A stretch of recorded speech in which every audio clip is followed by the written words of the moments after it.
Hey everyone, welcome back to HFI Covenant. My name is Jennifer and I'll be narrating today's story. This is a completely original human-written work of science fiction. So settle in, get comfortable, and let's jump right in. The Valthyrin's mercy broke through the upper atmosphere of Keth'dara like a needle through silk. Silent, precise, trailing nothing but ionized air and the faint shimmer of its cloaking field dissolving in layers. It was the finest barge in the Elvari hegemony's royal fleet, 300 meters of black alloy and gold filigree, crewed by 40 of the most elite soldiers ever grown in the hegemony's gene vats. It had crossed 40 star systems without a scratch. Now, as it descended into the shatter sands, its sensor arrays began to scream. Commander Ethos, Empress Valthyrin did not raise her voice. She never did. Report.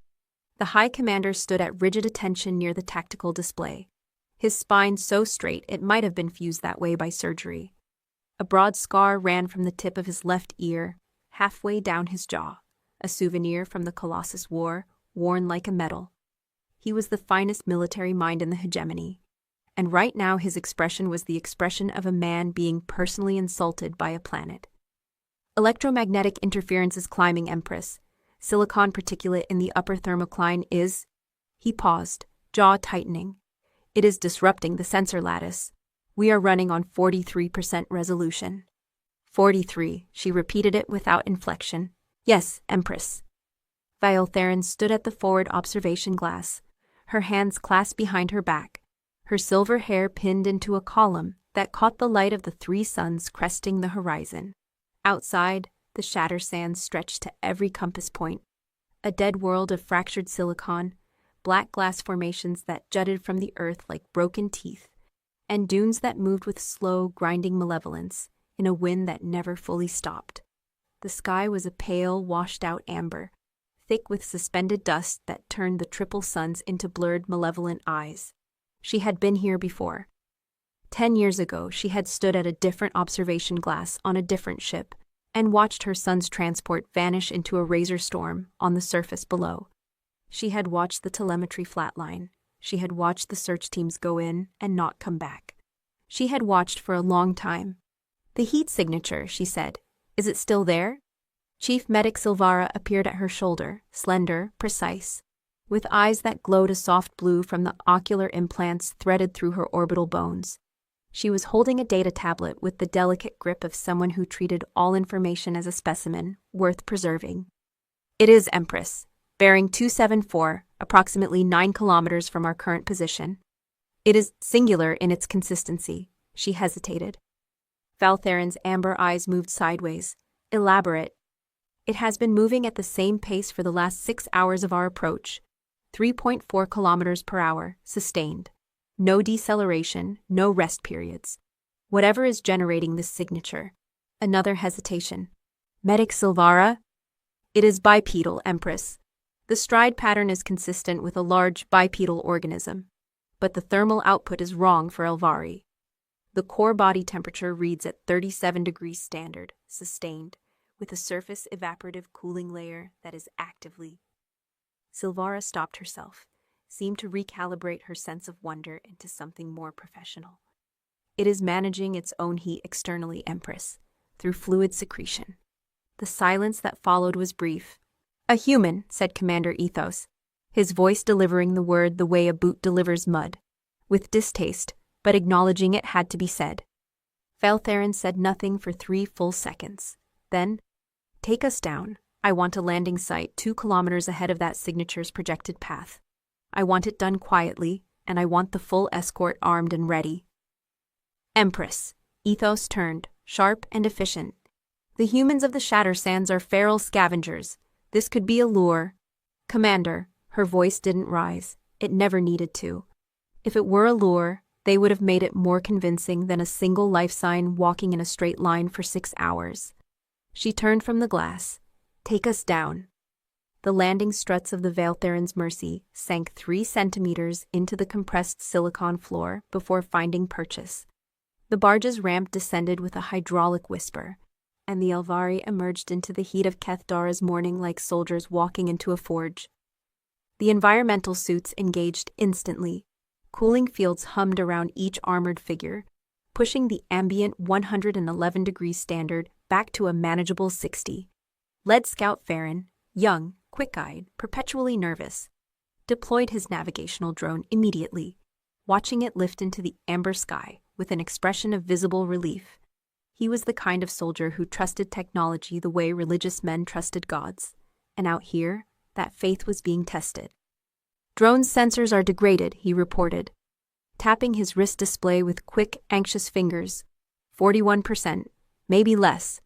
"Work with it," Ethos said flatly. Valtherin descended the ramp last. The moment the Kethdara air touched the edge of her cooling field, she felt it, not physically, but as a kind of pressure, the way you feel a storm through a wall.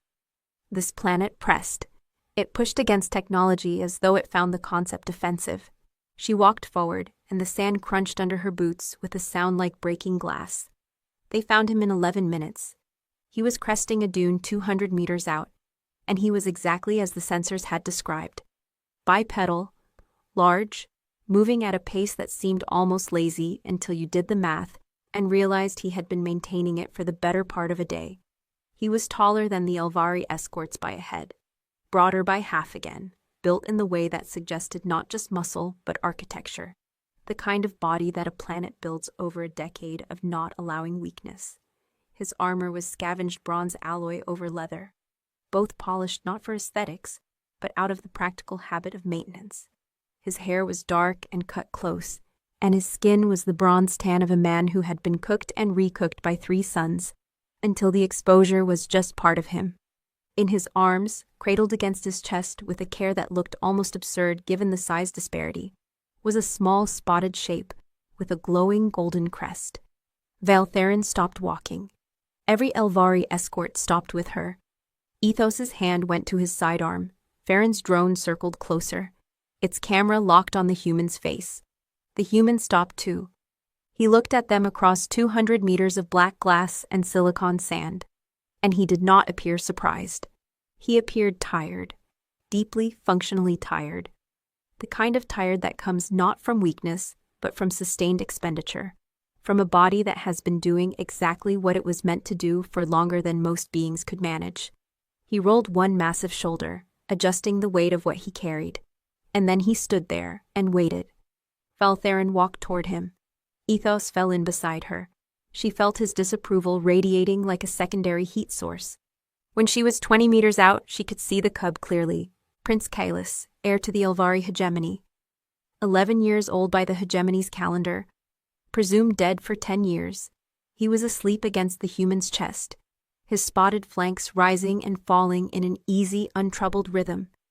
His golden crest pulsed softly in the amber light. He was alive, he was healthy, he was calm. The human spoke first. "You're Elvari." His voice was low and used carefully, like a tool he maintained but didn't waste. His language was the common trade tongue, accented but clear. "Royal barge. Came out of the upper thermocline about 4 hours ago." He glanced at Ethos. "You had your weapons hot for the descent. Sloppy. The ionization trail is visible for 60 kilometers in this atmosphere." Ethos's jaw tightened to the point of audibility. Valtherin's amber eyes were fixed on the cub, on the small, slow rise and fall of his breathing, on the golden crest, still pulsing. "You are holding my son," she said. The human looked down at the sleeping shape in his arms, then back at her. Figured he belonged to someone important. He shifted his grip again, careful, the way you shift a grip when you've been holding something precious for a long time. "He was in a bad way when I found him. That was..." He stopped. Calculated. 10 years ago. 10 years. Silvara stepped forward, her blue eyes scanning the cub with professional intensity. "His vital signs are good. He went through a rough patch around day 4. Dehydration and a parasitic heat mite in his left ear. I dealt with it." The human looked at Silvara flatly. "You can check him when it's safe. Right now it's not safe. You brought 3 heat sources and a drone that's broadcasting on a frequency that every scavenger faction receiver within 40 kilometers can read. You've been on the ground for..."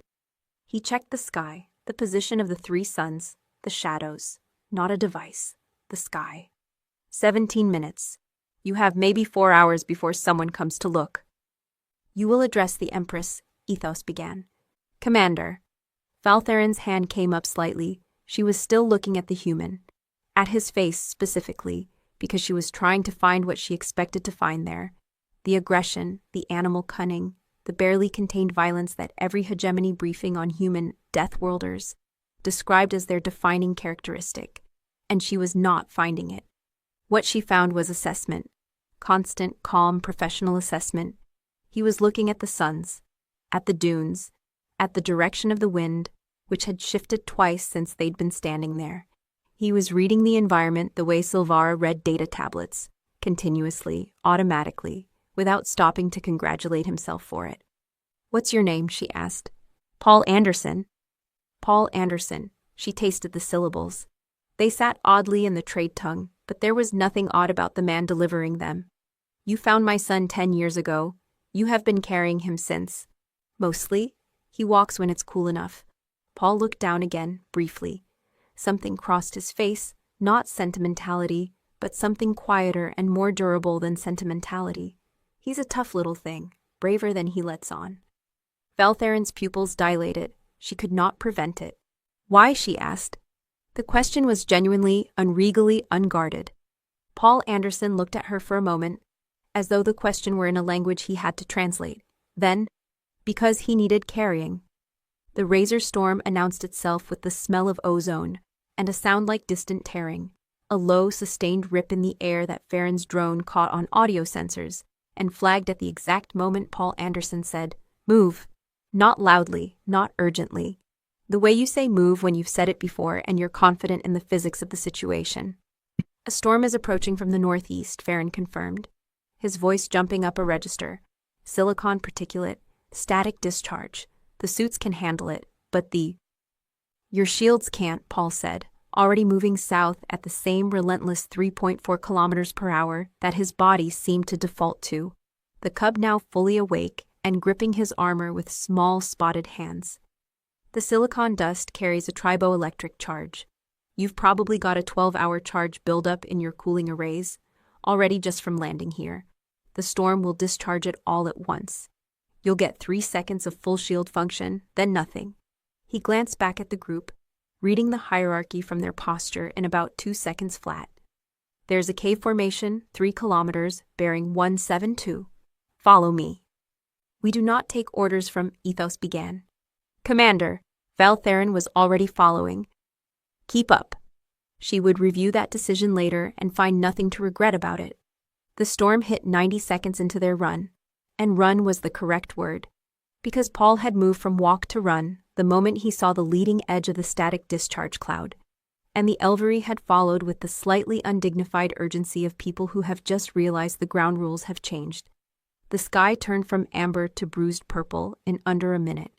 The silicon dust hit like horizontal sleet, each particle a microscopic blade, each cloud a crackling web of static discharge. The Elvari shields held. For 6 minutes, they held beautifully. Then Farron's suit flickered. Then one of the escort soldiers. Then the array began to cascade, each shield's discharge feeding the next. Paul was moving through the storm without a shield. He had pulled a visor of tinted alloy glass down over his eyes and wrapped a leather band across his lower face, and he was moving through conditions that were methodically dismantling hegemony technology with the same relentless, unhurried pace that he'd been maintaining all morning. Occasionally a silicon particle would find a gap in his armor and cut a thin line across his skin. He didn't slow down. Valtheron, running beside him now, her cooling field guttering and failing, watched this with an expression she wasn't accustomed to wearing. The cave was exactly where he said it would be. A deep silicon smooth fissure in a rock formation that angled back far enough to block the storm's direct force. The group piled in. Paul was last, pulling a heavy alloy plate across the opening that had clearly been placed there by design. His design. He'd been here before. In the sudden relative quiet, with the storm screaming outside and the cave's narrow walls pressing in on 40 meters of anxious Elvari military, Valtheron looked around at what was inside and understood she had not found a shelter. She had found a camp. It was organized the way the man himself moved, functionally, without waste. A sleeping area marked by a worn panel of insulating composite. water reclamation from a system of condensation tubes threaded along the cave's ceiling. Food stores, scavenged and preserved, stacked in a sequence that suggested rational caloric accounting. A small child height area sectioned off with a repurposed thermal blanket, decorated with scratches in the silicon rock that looked like they'd been made by small fingers, claw marks, gentle ones, in patterns that might have been meant as pictures. The cub, Kalis, climbed out of Paul's arms and went immediately to this corner with the comfort of a creature who knew where it slept. Silvara was scanning him before he settled. She worked with professional swiftness, running her implants over his vitals, checking the ear she hadn't known to check until Paul mentioned it. After 2 minutes, she looked up at Vaeltherin with an expression that said several things she was choosing to deliver one at a time. "He is healthy," she said, "remarkably so. The heat mite treatment was—" She glanced at Paul with her glowing eyes. "Effective. Traditional, but effective. His muscle development has actually improved over the last 10 years. He has been well fed, well hydrated, and—" She seemed to have to work up to this final point. "He shows no stress markers. His cortisol analogs are low. He has not been frightened." Ethos made a sound that wasn't quite a word. Vaeltherin was looking at the cave again, at the child-height scratches in the rock, at the worn patch in the insulating panel where a small body had clearly slept many times. 10 years. He'd had the camp before he found Kalis. "You've been here longer than 10 years, she said. 6 years. Paul was checking the alloy plate across the cave mouth, running his thumb along the seal. "The Shatter Sands are my territory." "And the World Eater," Silvara said very carefully. "The predator that took the prince's original transport." She was reading something from her ocular display, scanning data she'd pulled from hegemony records while the storm raged. "The species designation is Keth-Dara Apex. They are listed as unkillable by standard engagement. 3 hegemony military teams attempted elimination after the initial incident. None." "I know," Paul said. A pause. "They didn't come back," Silvara continued. "The Apex is heavily armored, extremely fast." "In short bursts," Paul said. "It's fast in short bursts. Ambush predator. Big muscles, high metabolic cost." He settled himself against the cave wall with the particular economy of a man who treats rest as a mechanical requirement, the way a machine treats refueling. He reached into a pack and withdrew a water container, drank half of it, set it aside precisely. "I found the prince 9 days after he went missing. He'd been hiding in a secondary fissure system the Apex didn't consider worth investigating. Clever kid." He glanced at Kalis, and that quiet, durable thing crossed his face again. "I kept him here, kept him safe, then I went after the Apex." The storm hammered at the alloy plate. "You hunted it," Ethos said. The skepticism in his voice was a structural feature by this point. "I followed it," Paul said. "There's a difference. I didn't try to fight it. That's what your military teams did. The Apex is bigger, faster, better armored. In any direct engagement, it wins every time." He paused. "I walked after it for 3 days." Silence. "It's an ambush predator," he continued, "which means it hunts in explosive bursts, charges, kills, retreats. It doesn't pursue. It can't. The metabolic cost is too high in this heat. Every charge it makes, every burst of speed, every acceleration, it generates heat it can't shed fast enough.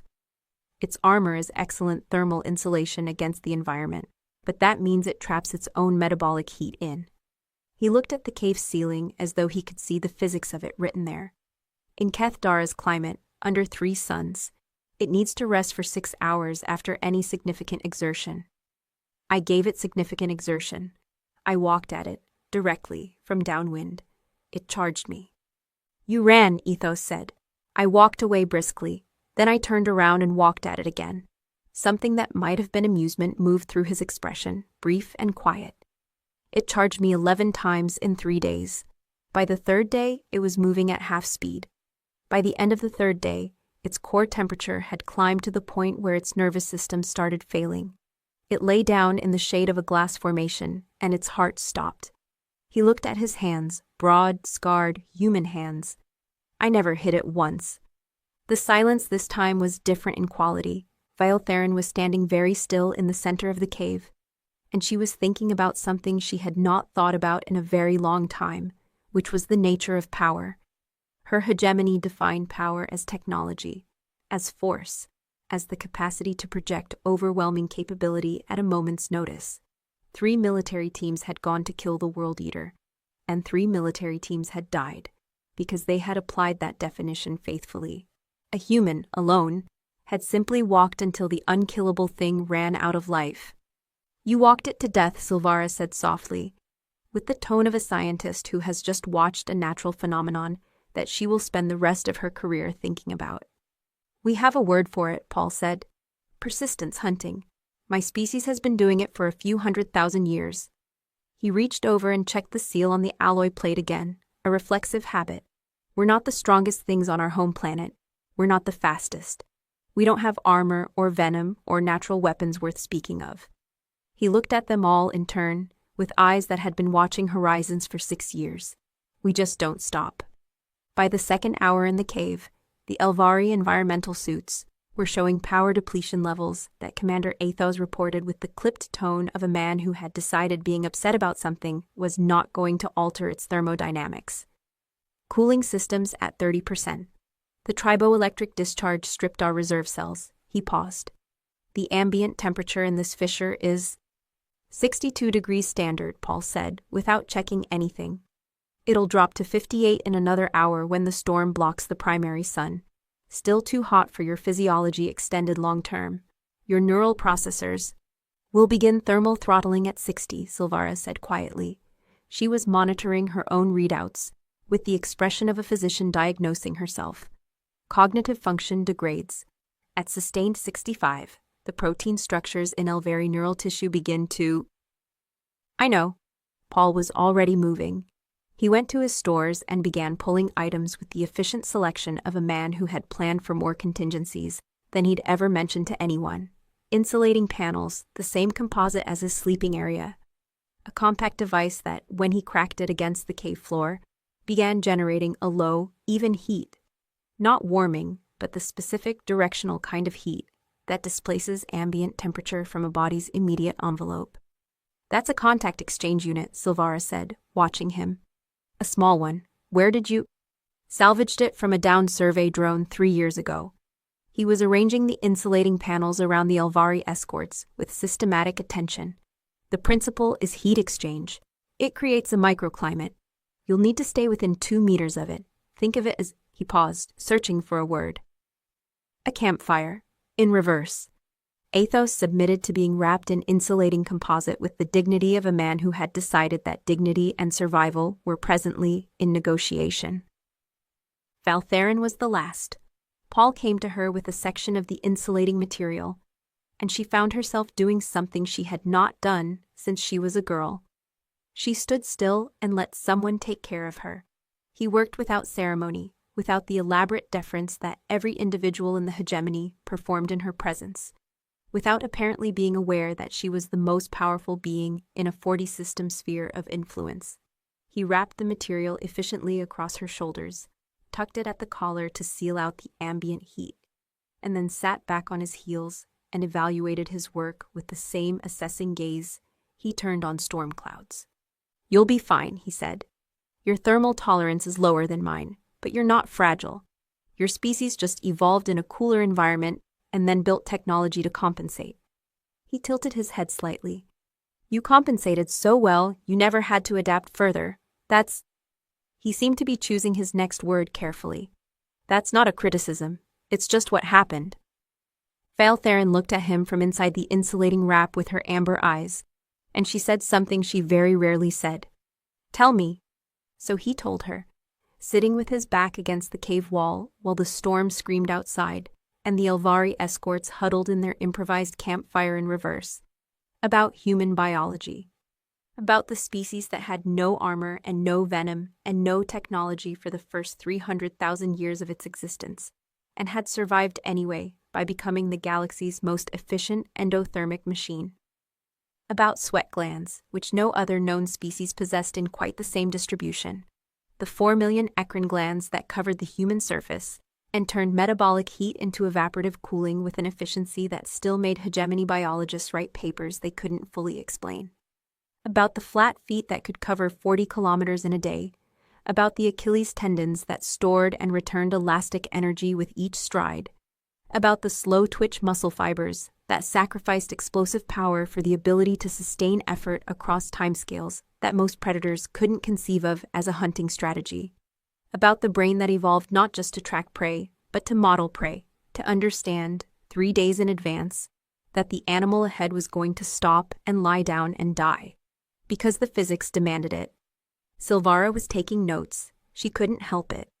Her ocular implants were recording everything with the focused delight of a scientist who has found an entire new field opening up in front of her during a forced shelter-in-place. Kalis had crawled out of his corner and was sitting in Paul's lap, asleep again, his golden crest pulsing against the human's chest. Valtherin watched this and felt something shift in her chest that she was not ready to name. Farron's drone, operating at 38% capability and quietly heroic about it, picked up the scavenger faction's approach signal 40 minutes before the storm broke. 3 drones, Farron reported, his nervous energy now performing the useful function of focused alertness. Ahead of a ground unit, the signal pattern matches the Gritclaw faction. They run salvage operations in the southwest Shatter Sands. They must have picked up the royal signal from our barge's emergency beacon when we landed. Paul, who had been motionless in a seated rest, opened his eyes. How many ground units? The drone count suggests 4, maybe 5. It's hard to read through the interference. Paul stood up with the fluid economy of someone who had been resting rather than sleeping. The distinction mattered to him evidently, because he was fully alert within a second of moving. He checked the alloy plate at the cave mouth, then moved to a secondary position near the rear of the fissure and shifted a rock formation that turned out not to be natural at all, revealing a narrow secondary passage. There's another exit, Ethos observed, tone carefully flat to avoid conveying that he had just reassessed something. There are always 2 exits, Paul said. Basic. He stopped himself, seemed to decide it wasn't worth saying. Basic survival principle. Ethos looked at him for a moment with an expression that was doing something complicated with itself. Then he turned to his escorts and began issuing tactical orders in clipped Elvari military cadence. The Gritclaw unit came through the cave mouth 6 minutes after the storm broke. 3 drones in a staggered formation, followed by 4 humanoid operators in stripped-down salvage armor, moving with the aggressive carelessness of people who had never expected to find a full hegemony escort waiting for them. They had expected easy salvage, a royal barge, the kind of target that comes along once in a career. What they found was Commander Athos, who had been running military engagements since before some of their armor was manufactured. The firefight in the canyon adjoining the cave lasted 4 minutes. The Elvari escorts were depleted and operating with degraded equipment, but they were still the finest soldiers in the hegemony, and Athos ran the engagement with the cold precision of a man doing arithmetic. He's done many times before. Paul was in the canyon too. He didn't use a weapon. He used a wrench, a long-handled alloy tool from his salvage kit, the kind designed for loosening bolts on equipment the size of buildings, and the terrain. The canyon walls were narrow enough that the drones couldn't maneuver freely, which was apparently something Paul had known, and the Gritclaw operators hadn't considered when they followed him in. He moved along the canyon wall at a pace that kept him out of the direct line of the drone's firing solutions, using the broken silicon formations as a road he'd mapped years ago, closing with the ground operators the way he closed with the World Eater, methodically, without hurry, with the specific quality of patience that becomes terrifying when you realize it has no upper limit. The first drone came apart when he hit its chassis joint with the wrench at the precise angle required to separate the armor plate from the sensor housing. He'd clearly studied salvaged drone components long enough to know that angle cold. The second drone he simply caught by the navigation fin as it tried to maneuver past him in the narrow canyon, and he swung it into the rock wall with the rotational force of 230 pounds of sustained effort muscle, moving through a full arc. The third drone caught the first operator in the back of the legs when Paul threw it. After that, the remaining operators ran. Ethos watched Paul retrieve his wrench, wipe it, and return it to his belt in the specific way of someone who takes care of their tools, because they cannot afford to replace them. Then Ethos looked at the wrench, at the drone components scattered across the canyon floor, at Paul's face, which showed nothing in particular except the focused calm of a man who had done what needed doing and was now recalculating the next thing that needed doing. The High Commander said nothing, but something in his posture shifted by an increment that, in Elvery military culture, was the equivalent of a formal salute. The kiln. Veltherin had read about it in the survey reports. Flat halite plain, 7 kilometers in extent, fully exposed to triple solar input, ambient ground temperature sufficient to fuse Elvari cooling systems under sustained load. The reports recommended avoidance. They used the word impassable twice in 3 paragraphs. The only other route to the extraction coordinates adds 30 kilometers, Paul said, looking at the white expanse before them. The 3 suns were high, and the salt flat burned white under their combined light. Heat shimmered off the surface in thick, visible waves. We don't have the time or the suit power. Then we cross, Veltherin said. Ethos said nothing, which was itself a kind of statement. They crossed. Farron went down first. Not a collapse, but a progressive degradation that his drone's biometric sensors reported before he felt it himself. His cooling system failed at kilometer 2, and without it, the heat closed around him like a fist. Paul was beside him before Farron had finished the sentence reporting his status. The scout went over Paul's left shoulder with the practiced efficiency of a man who had carried heavy things over hard ground many times. One of the escorts followed at kilometer 3. Paul transferred Farron to his right shoulder and took the escort on his left. 7 kilometers across white salt under 3 suns, carrying 2 Elvari soldiers, roughly 300 pounds of warm bodies and degraded armor, at the same steady 3.4 kilometers per hour, sweating in the specific functional way of a machine cooling itself. Kalis walked beside him for the first 4 kilometers, his spotted legs moving in determined imitation of Paul's stride.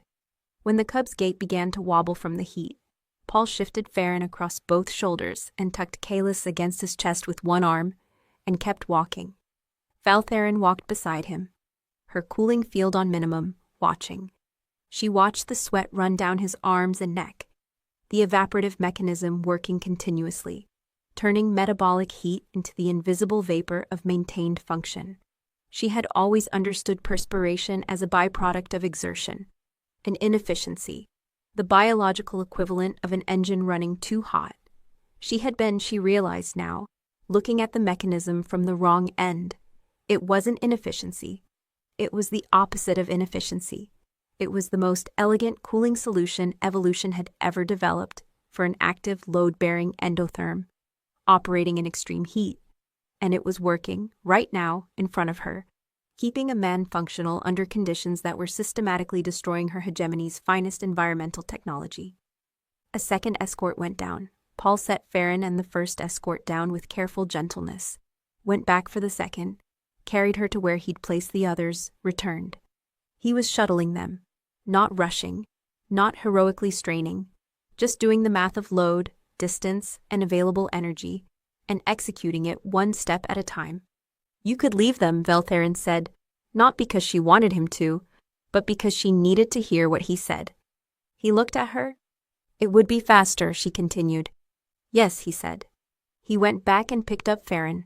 They stopped at the kiln's far edge, in the shade of a glass formation that jutted from the salt flat like a frozen wave, and the Elvari escorts who were still conscious set down the ones who weren't. Silvara moved from patient to patient with her glowing eyes and her scanner, methodical and quiet. Veltherin sat on a flat rock and felt the faint, blessed resistance of the shade's marginal temperature difference on her skin, and she looked at Paul Anderson. He was sitting with his back against the glass formation, drinking water with the careful, measured pace of a man rationing not from scarcity, but from metabolic science, enough to replace what the evaporation had taken, not so much as to trigger dilutional problems. He had finished shuttling everyone across 17 minutes ago. His breathing had returned to resting rate in about 6 minutes, which Silvara had timed and then quietly recorded. Kalis was in his lap again. How long have you been on Keth'dara? Veltherin asked. 6 years. Alone. Yes. She considered the word, not the fact of it. She understood solitude, the specific pressurized solitude of absolute authority, of being the singular point around which an entire civilization's decisions pivoted. But that was a different kind of alone. Why? He was quiet for a moment, looking at the horizon with the reading habit of a man who checks the sky every few minutes, because the sky on this planet is frequently trying to kill him. Contract salvage turned into survival turned into... He stopped. This is my territory. I know it. I know where everything is, what the storms do, how the predators move. A pause. It suits me. You are far from your own kind. My kind does well far from its own kind.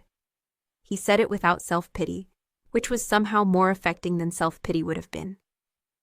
Valtherin was quiet, looking at his hands, broad, scarred, human hands, resting loosely on the sleeping cub's back. She had been looking at this man for the better part of a day, and she had been cataloging him the way her people cataloged everything that unsettled them. In terms of threat assessment, capability evaluation, species classification.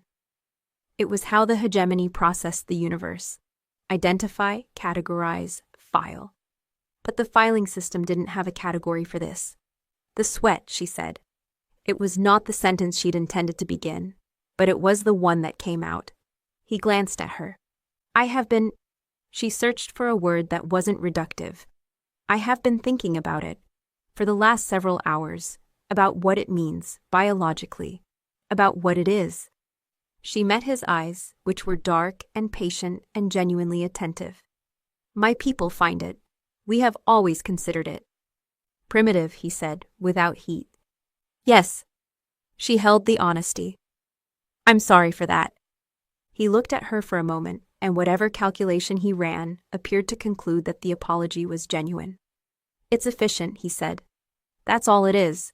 The body doing what the body needs to do. He looked down at his forearm, where the residue of the mechanism had dried salt white against his skin. It's the mechanism of the whole thing, actually. The reason we can do what we do. Every kilometer I've walked today, every soldier I carried across that plain. That's what made it possible. Not strength, not willpower. Just 4 million sweat glands and the physics of evaporation. Valtherin looked at her own hands. Smooth, luminous, sea-foam skin, unmarked by 6 years on a death world, uncalloused by a wrench or a decade of silicon storms. She had the finest technology in the galaxy at her disposal, and she had spent 10 years unable to find one small spotted child in a desert. My people are fragile, she said. Your people are specialized, he said. There's a difference. You built technology so good you didn't need to adapt physically anymore. That's not weakness, that's intelligence. It's just not the only kind. She looked at him. You are kind, she said. For a man who has spent a decade alone on a death world, you are unexpectedly kind. Something moved through his expression, the closest thing to vulnerability she had seen from him, which was not very close, but was visible and was real. I found your son, he said simply. He's a good kid. I spent 10 years keeping him alive, and then your fleet showed up. He looked at the horizon again, reading the sky. That's not kindness. That's just what anyone would do. No, she said, with the certainty of someone who has spent 10 years discovering exactly what anyone would do. It is not. The extraction site was a flat, elevated platform of compacted silicon 3 kilometers east, pre-surveyed by Farron's drone before its power cell had declined to decorative status. The Valtherin's Mercy was holding position at altitude, waiting for the all-clear signal. The remaining Elvari escorts were upright, functional enough, bolstered by Silvera's treatment and by the particular motivating quality of knowing they were almost done. They saw the siege walker at 2 kilometers. It was hegemony make, which was worse than it being foreign make, because it meant someone had stolen it or salvaged it and tuned it for local use. It stood 6 meters at the shoulder, a bipedal weapons platform with a targeting array across its chest, and repulsor cannons mounted on each arm, and it was standing directly on the extraction platform with the settled patience of something that had been tipped off, or had simply learned that the spot was worth watching. Grit Claw, Ethos said. A second unit. They anticipated the extraction point. He assessed the machine with the efficient fatalism of an experienced commander. Our weapons at current power levels cannot penetrate that chassis, not at any angle. Paul was looking at the walker, but he was also looking at the terrain, and at the three suns, and at something Valtherin couldn't immediately identify. The way the silicon sand distributed itself in long, curved lines across the ground to the walker's north. That ridge, he said, pointing. The silicon formation running northeast. You see how it's arced? Farron, useless drone tucked under his arm like a sick pet, squinted. It looks like a natural dune formation. It's not natural. This area was a high-temperature glass flow zone during Kethdara's volcanic period. That ridge is the lip of a subsurface glass layer, probably 3 meters thick, 200 meters long, sitting on a base of loose particulate that's been thermally expanding and contracting for about 10,000 years. Paul looked at Valtherin. That ridge is ready to move. It needs a trigger. Define move, Ethos said. Rapidly and horizontally and with approximately 40,000 tons of momentum. A silence. A glass slide, Silvara said quietly. Yes. Paul was checking the terrain between them and the ridge, tracking angles. If I can get beneath that lip and create a concussive force against the subsurface layer, the whole thing will shear. The walker is directly in the fall line. He looked at his wrench, at his salvage kit. I need to get to the ridge base without the walker seeing me. It takes 30 minutes. We can create a distraction, Ethos said.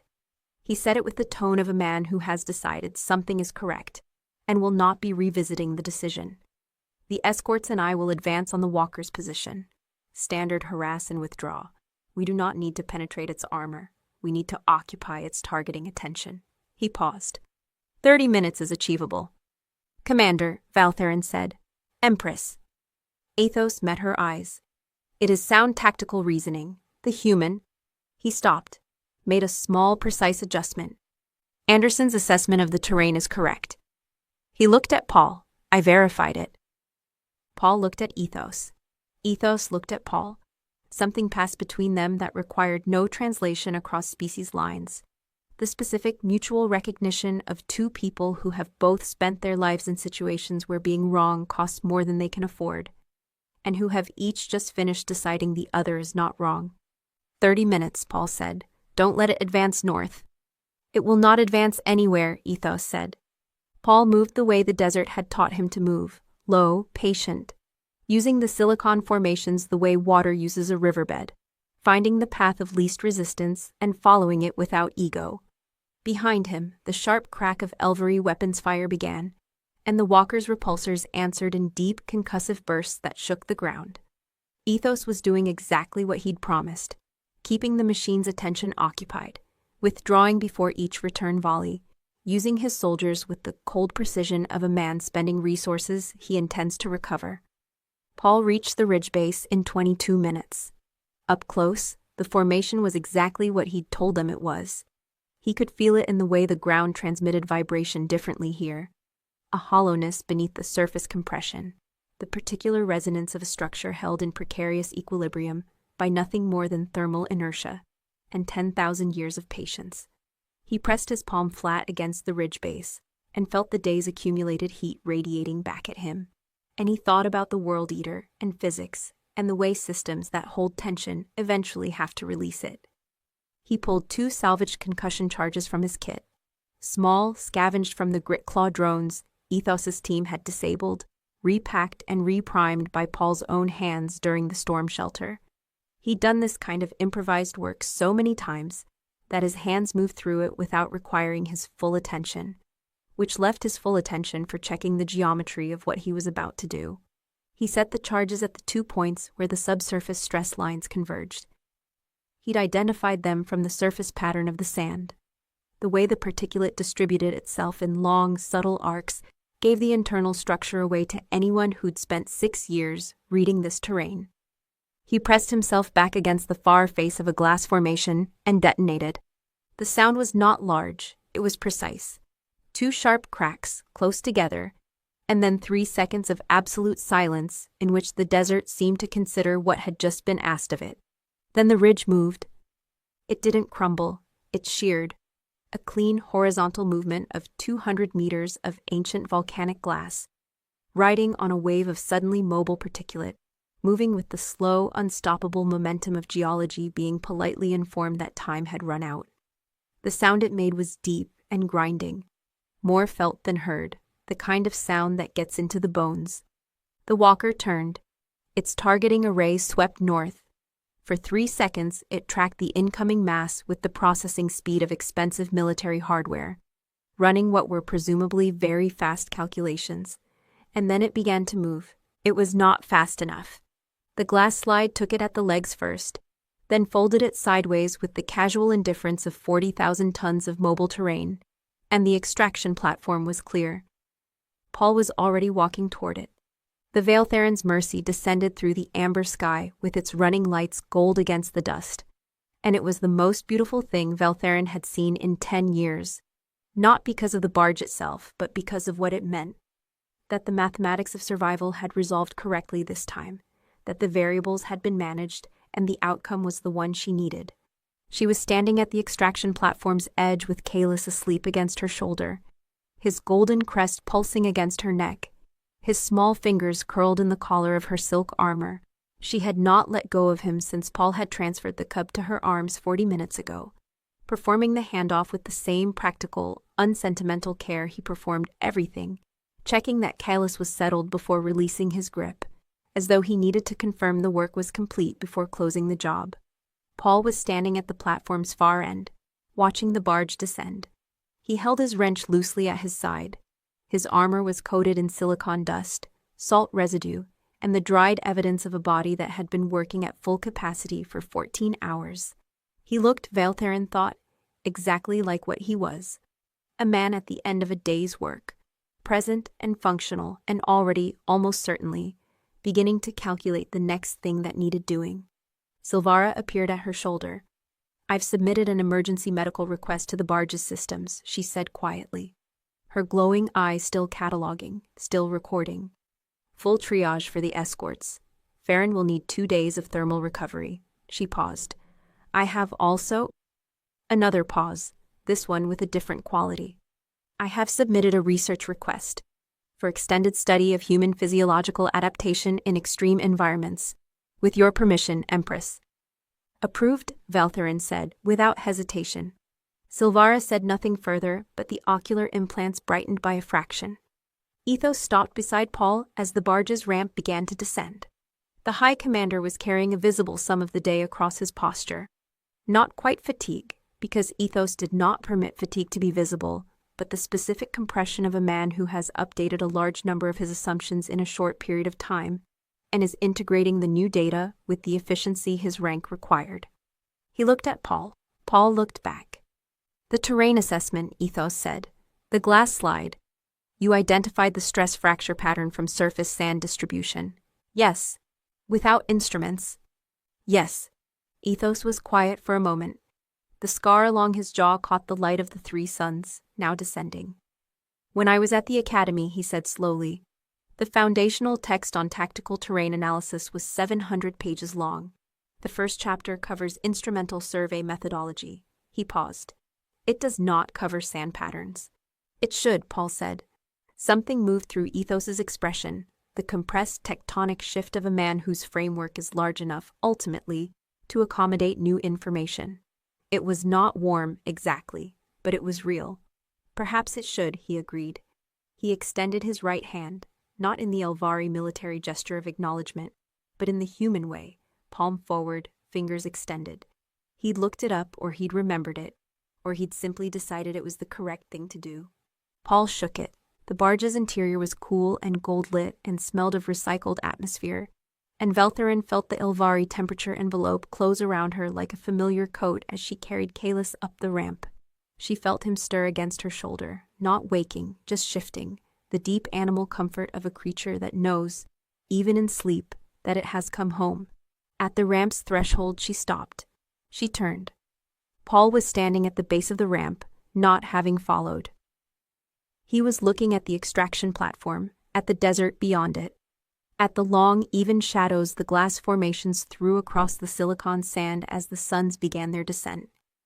He had the look of a man standing at the edge of a territory he understood. "Anderson," she said. He looked up. She held his gaze for a long moment, long enough to say the part that words would reduce. Then, "Come inside." He studied her face with the same reading habit he applied to storm fronts and sun angles, checking the data for reliability. Then he looked back at the desert one last time. He came inside, 3 weeks later, in the hegemony's Grand Council chamber, a vast gold-ceilinged room that had witnessed 400 years of Elvery history, where the decisions of star systems were ratified and the architecture existed specifically to make individuals feel appropriately small. Empress Valtherin spoke for 40 minutes. She spoke about Keth-Dara and the Shatter Sands. She spoke about 3 military teams and 1 unarmed scavenger, and what each had attempted and what each had achieved. She spoke about the World Eater and persistence, and the specific, observable, physically demonstrated fact that the galaxy's oldest question, what constitutes strength, had been answered in the Elvari hegemony's presence by a man with a wrench and 4 million sweat glands in a desert over 3 days, without being asked. She spoke about the kiln, about what it means to carry what you could leave behind. She spoke about a cave with child-height scratches on the wall. The council listened in the way powerful assemblies listen, when they recognize that the person speaking has seen something they haven't. Not always with comfort, but with the attention that reality commands when it presents its evidence in person. When she was finished, she stood in the center of that gold-ceilinged room with Kalis at her side, fully awake, eyes bright, his golden crest catching the chamber light. And she issued a decree that the archivist would spend 6 months correctly titling, categorizing, and debating the historical precedent for, because the hegemony's administrative systems had not previously required language for this particular situation. The Deathworlders, humanity and its far-ranging, improbable, relentless diaspora, were named the hegemony's protectors of the Rim, not clients, not contracted auxiliary forces, not monitored assets, protectors. The implications would take years to fully unfold across 40 systems. Hegemony military academies would begin requesting human instructors for terrain analysis and extreme environment survival curricula. Hegemony medical researchers, led by a certain chief medic whose published papers on human eccrine function would become foundational texts in xenobiology, would spend the next decade productively astonished. Trade relationships would shift. Tactical doctrines would be rewritten. And in the Shatter Sands of Keth-Dara, a certain silicon dust cave with child-height scratches on the wall would be quietly surveyed, catalogued, and eventually designated a protected historical site by an administrative office that had been created specifically for the purpose, staffed by a nervous young scout who had learned, over the course of one very instructive day, that the map in your head was worth more than the drone in your hand. On the evening of the decree, in a smaller room off the main chamber, one of the private reception halls where the formal architecture gave way to something almost human in scale, Valtherin found Paul standing at a window that looked out over the hegemony's capital. He had been provided hegemony clothes, which he wore with the tolerant practicality of a man who wears whatever functions. He was still, she noticed, standing rather than sitting, still reading the view with the quiet, continuous attention of a creature that does not fully trust environments it hasn't mapped. Kalis was at his feet, drawing on the floor with a stylus, occasionally looking up at Paul's face to show him the work. Valtherin stood in the doorway for a moment, watching them. Then she walked in and stood beside him at the window, and looked out at the lit sweep of the capital spread below, a civilization of 40 star systems, built by her people over 4 centuries, luminous and intricate, and, she was finally able to admit, something less than invulnerable. "You'll find it boring," she said, "after the desert." He considered this with genuine seriousness, which was, she had come to understand, just how he considered things. Probably, he said, for a while. The qualifier sat between them like a door left open. Below, the capital glittered. The 3 moons of the hegemony's homeworld were rising, softer than Keth-Dara's triple suns, their light silver rather than burning amber, illuminating a sky that did not, for once, require constant reading. Kalis held up his drawing. It was a cave, rough, stylus scratched, undeniably a cave, with 2 figures inside it and a storm indicated by frantic lines at the entrance, and a small spotted shape between the figures. And despite or because of the artist's age and the medium's limitations, everyone in the room was recognizable. Paul looked at it for a long moment. Then he reached down and took it carefully with both hands, and folded it once, precisely, and put it in his breast pocket. Valtherin watched his face. In 6 years alone on a death world, he had learned to read every variable the planet offered: storm and sun, predator and terrain, the patient language of a world that communicated exclusively through consequence. He had learned it all, and he had survived it all, and he had done it with the particular human stubbornness that looked, from the outside, like endurance, but was from the inside, something simpler. He just didn't stop. She found she was grateful, in a way that 40-star